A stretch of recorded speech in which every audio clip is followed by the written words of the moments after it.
All right, we're live. Hey, hey, hey! Hi, We are back here we are. with some great questions and answers for you all. Some things that you probably always wanted to know, but maybe didn't have the network or the people to ask. But hey, we're answering those questions today. Yes, we are. Yeah. It's the two J's. The two J's, the J's, J and J. And we're here with Kiss and Tell magazine. And I'm Jay, the lovologist, clinical sexologist, sex counselor, sex educator, researcher, whatever else you want to add to it. Yep, that's me. And this is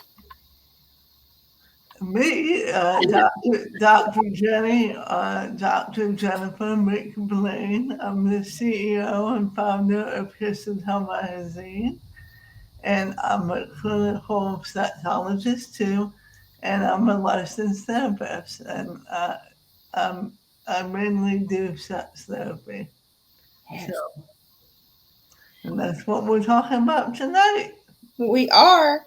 Mm-hmm. And Hey, one, well, one thing we did not have not discussed yet is what is a sexologist? And maybe we can do a little bit of like, what is a sexologist? Just to get people like, what do we do? Do we just talk about hanky pankying all the time and things that are erotic? Or what do we talk about? So, what do you think, Dr. Jenny? What's a good summation of what we do? um, to me, the easiest way I say it to people is we're like a psychologist, but with sex.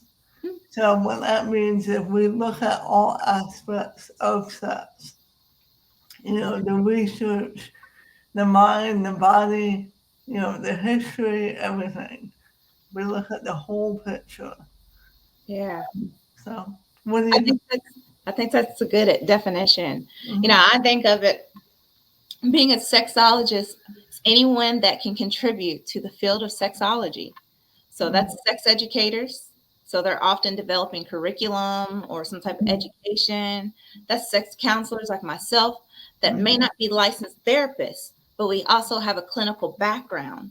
I am choosing not to be licensed as a therapist, but I have a clinical background where I work with like gynecologist offices, urology offices, also do some private practices as well too, which integrates sex education and sex coaches is the next one, right? The Mhm. sex coaches is more so like strategies.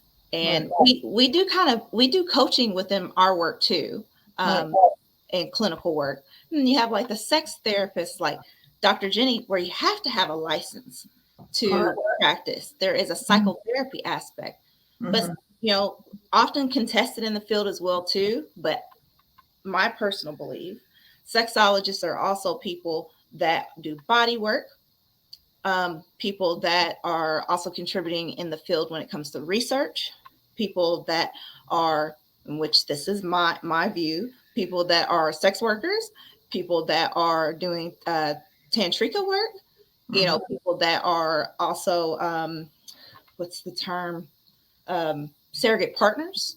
Mhm. They're all contributing to the field of sexology. So it's really a vast array. I mean, I have sexologists that we have sexologists within our field. They're pastors, Mhm.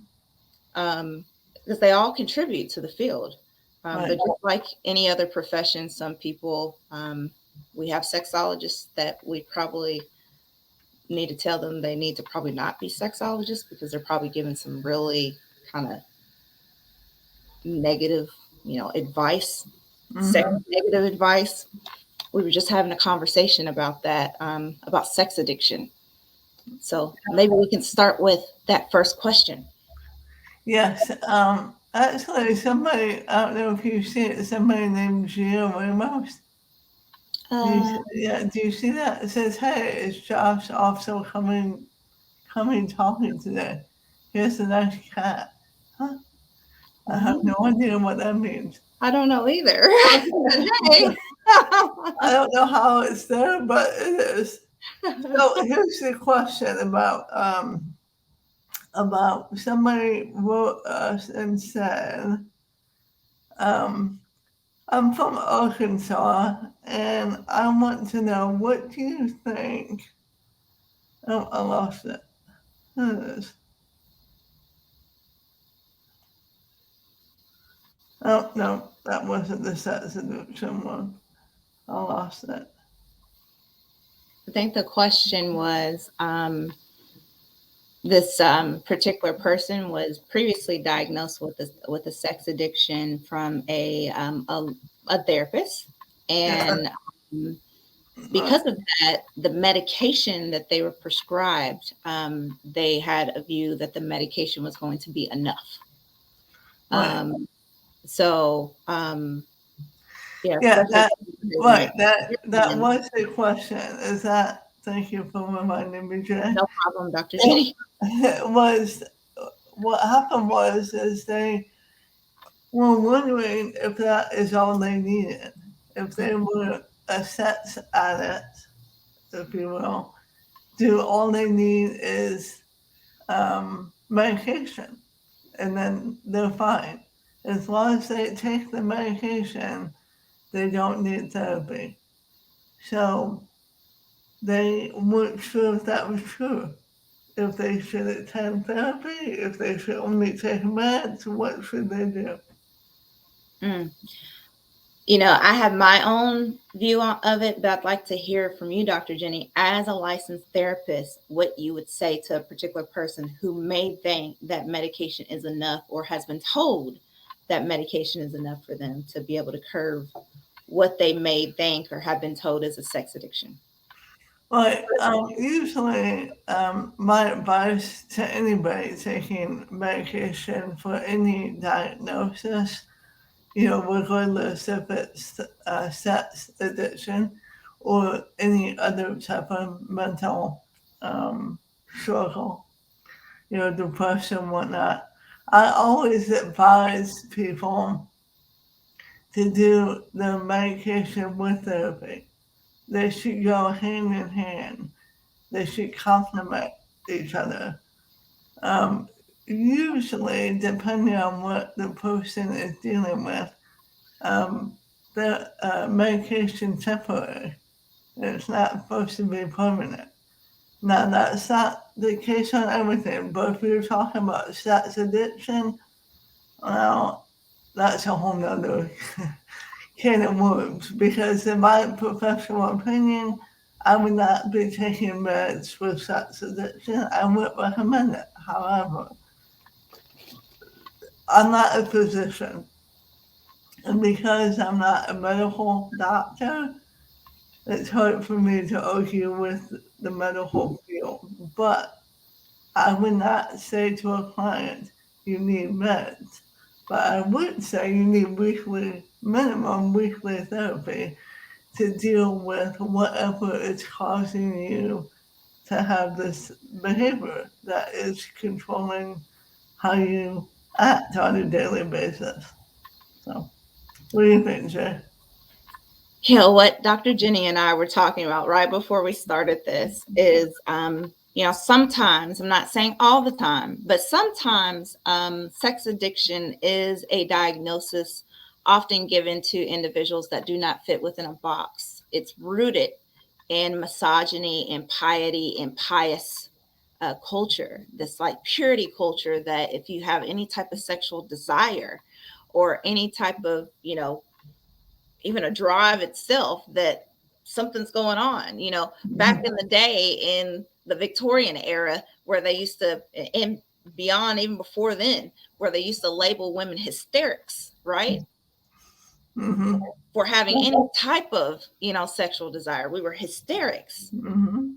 hence the term hysterical, to Mm-hmm. demean, women and their desire and their drive, that people often considered a masculine trait, right?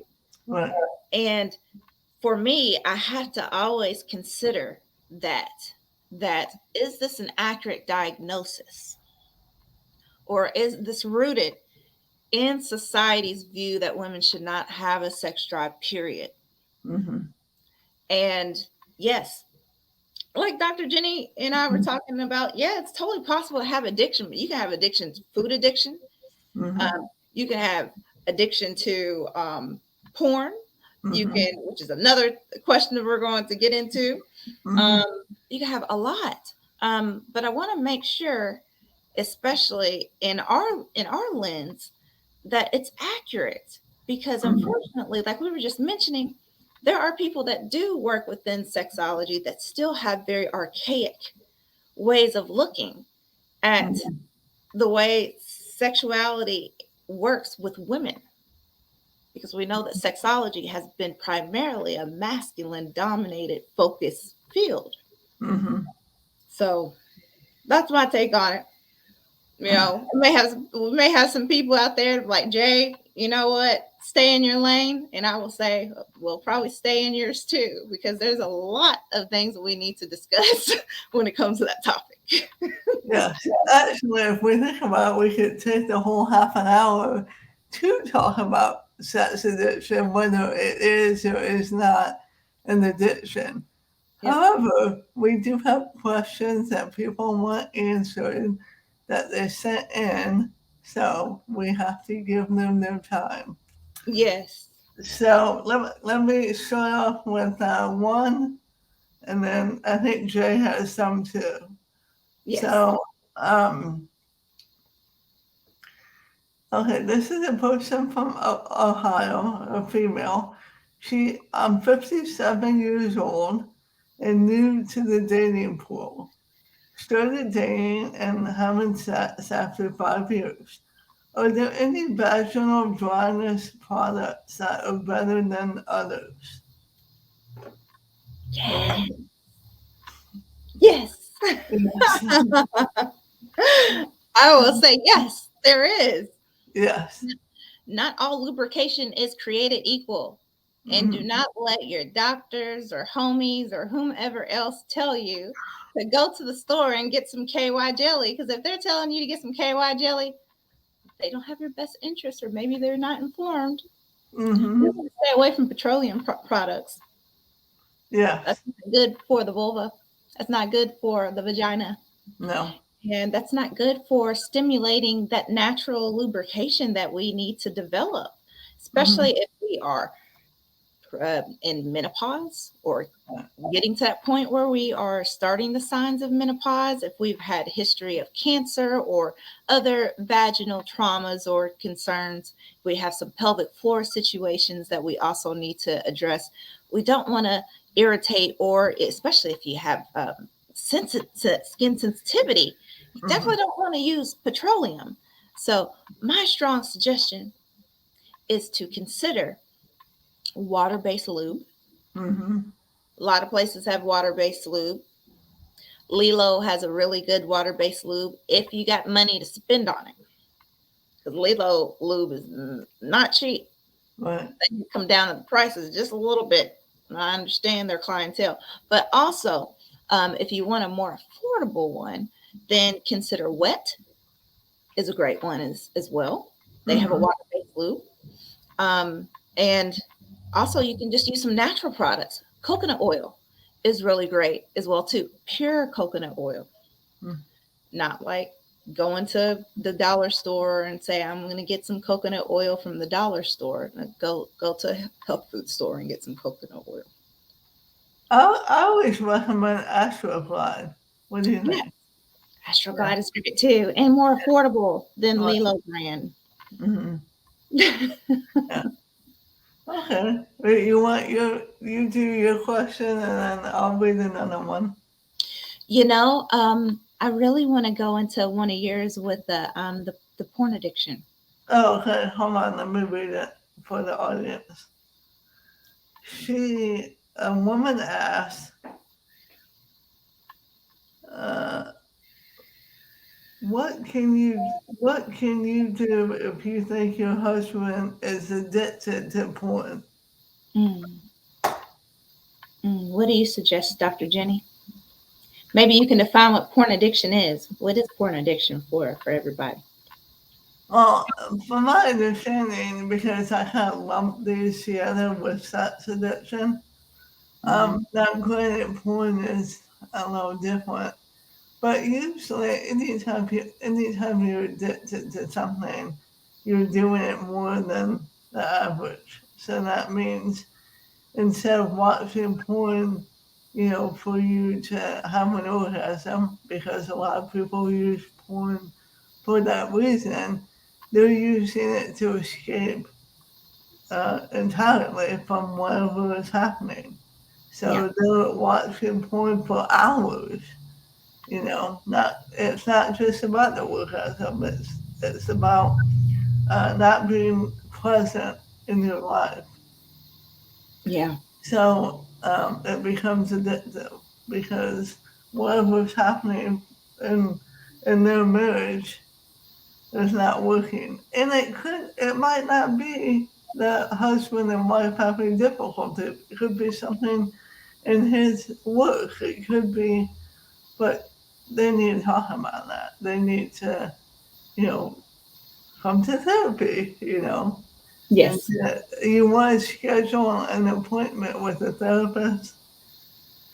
You want somebody educated in this field because not every therapist can deal with this topic.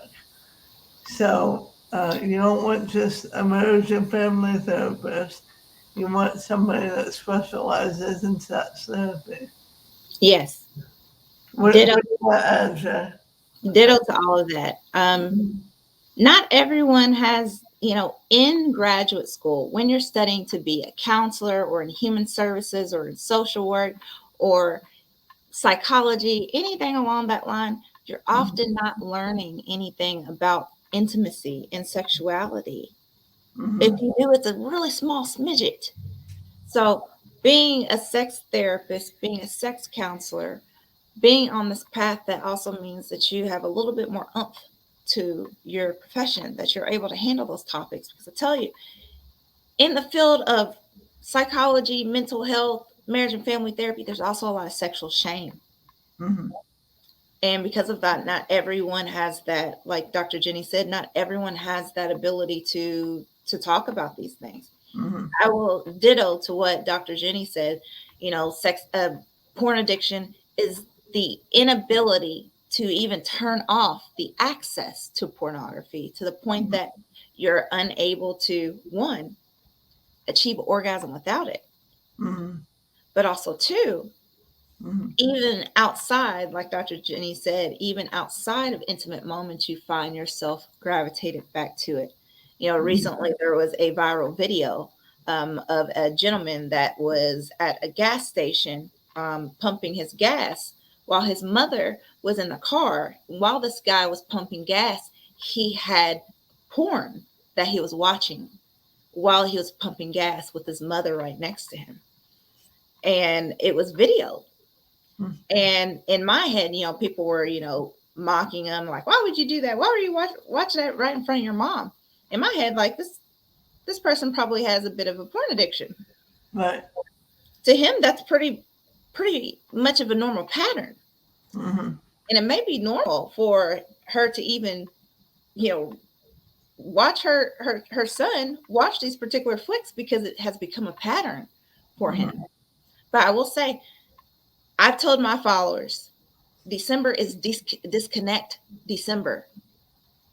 So if you find yourself unable to achieve an orgasm, unable to, even have masturbation or even be with your partner without the use of, you're not able to do that without pornography, Mm-hmm. it's time to disconnect and rewire and kind of unlearn that pattern. And it'll be difficult. You'll probably learn more about yourself and what that pattern over the years has really shown your body, your mind, body, and spirit about intimacy. But also, if you're able to disconnect and learn how to achieve an orgasm or be with your partner without pornography, you will learn that your orgasms and your pleasure is going to be stronger. You'll be able to reconnect more with your partner because you won't need that external stimuli in order to get there.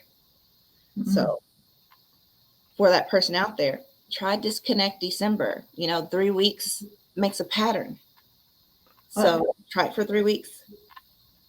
May make a difference.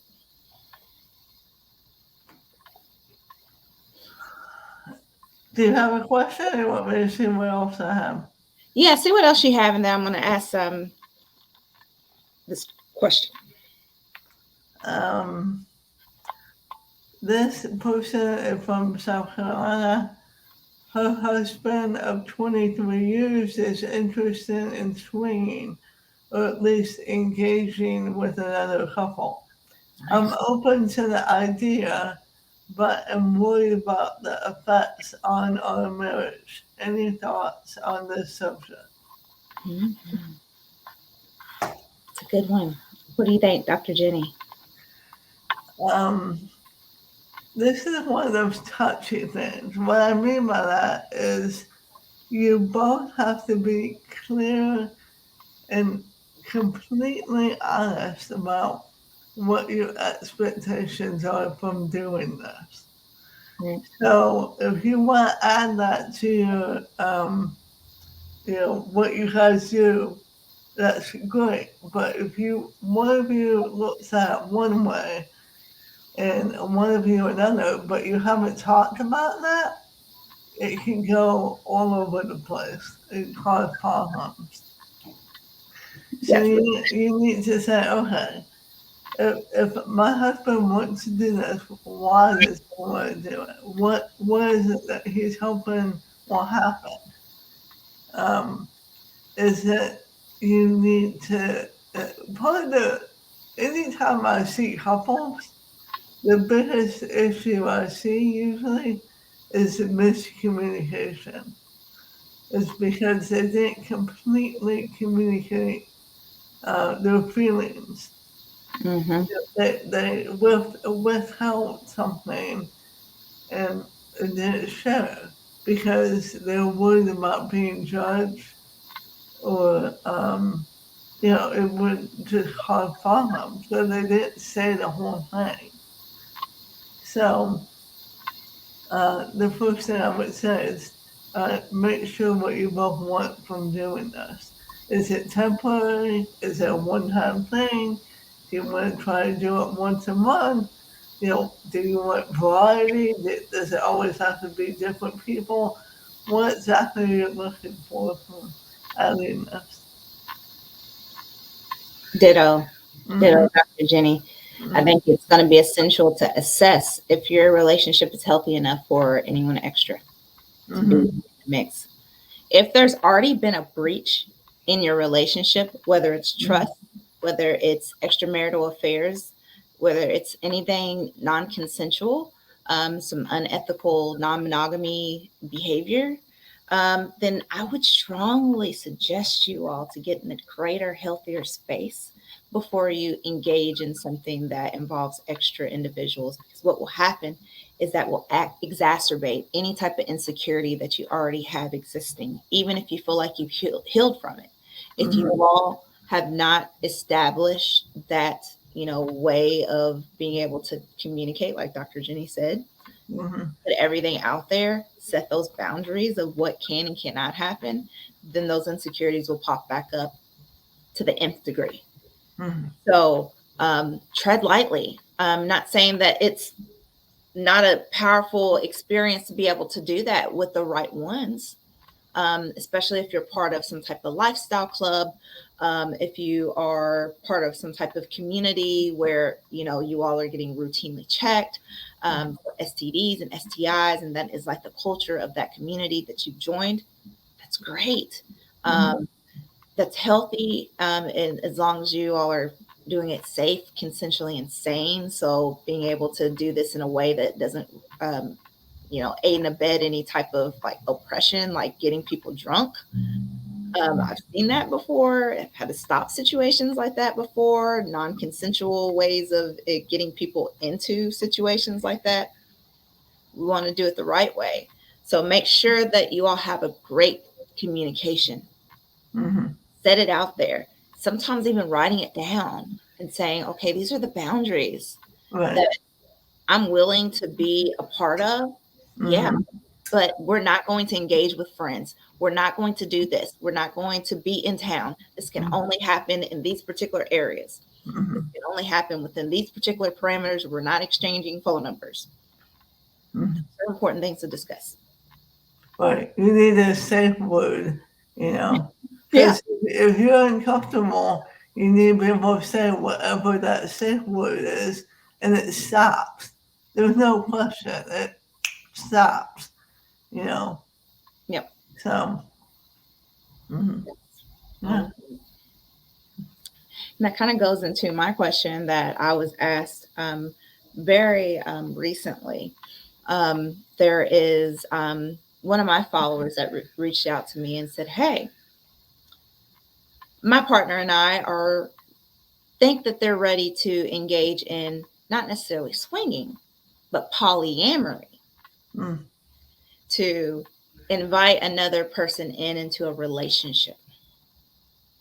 The thing is the husband already has someone in mind, mm, which is a trigger for this person because that means they had already been engaging in a almost like a relationship, potentially non ethically. mm. So this person would like to know what should they do, and what would you suggest for this person to do? Um, that's it. Smack him upside the head. No, I'm kidding. I say, what are you thinking? No, I'm kidding. Um, I would say, um, I would say it would make sense to add the person if he wants that to be a part of their sexual repertoire, so to speak. However, say I cannot do it with the person you're already thinking of, because you lost me at that point. More than likely, she may have been open to it, but the moment he shared that, she went, whoa, hold on, you know. So to me, they need to have the conversation again and say, you know, can we find somebody who's neutral, um, that we both can agree on? Yeah, So, that was along the lines that I was going to tell her as well too. Because polyamory is, it's more than just a sexual experience. It's about being able to engage in an actual, emotional relationship with someone in a mhm, romantic capacity. You're inviting someone in, whether there's an axis, so that is just no, not all together, but maybe one person is the person that they're dating. So like mhm, maybe this person is dating that person and another person is dating that person. They're not dating each other at the same time. mhm, Now there's also, just the polyamorous experience where all of them are dating each other. This is what was posed. They all wanted to kind of date each other. But I think the wife's hope was that they would find someone together, that it would be mutually agreed upon. So the fact that this extra person was brought in, I was like, oh, well, that doesn't make any sense. mhm, How, why are you wanting this person to come into the mix? Have you already been discussing this? Is this actually, have you been cheating? Is this, you know, this right, doesn't seem very ethical. So I would strongly suggest no to that person because that person has already breached your trust. right, That the mhm, person has already planted a seed that maybe something else is occurring. Start mhm, from scratch, have communication and boundaries, period. mhm. And I don't know how we did it, but we're almost out of time. Oh gosh, Can you already? believe that? It's almost been a half an hour. That was quick. 7:30. Oh, okay. Well, my computer says it's been a half an hour. Yay. So let's talk about what's coming up in January. Okay. There's Uh, a yeah, January 11th, we have a podcast with Stacey Freeman, Dr. Stacey Freeman, and she is a sex therapist. And she used to be one of the writers for Kiss and Tell. You can check out some of her articles on kissandtell.com. And we're going to be interviewing her. And then January 18th, the following week, we'll do another Q&A. And all you have to do is submit your questions because a subscriber to Kiss and Tell gets to have their questions answered Yeah. by J&J here, the 2Js. And that's a big deal because I mean, Dr. Jenny and I were hired clinical sexologists. So Right. you all are going to be able to get that exclusive ability to get those questions answered Mm-hmm.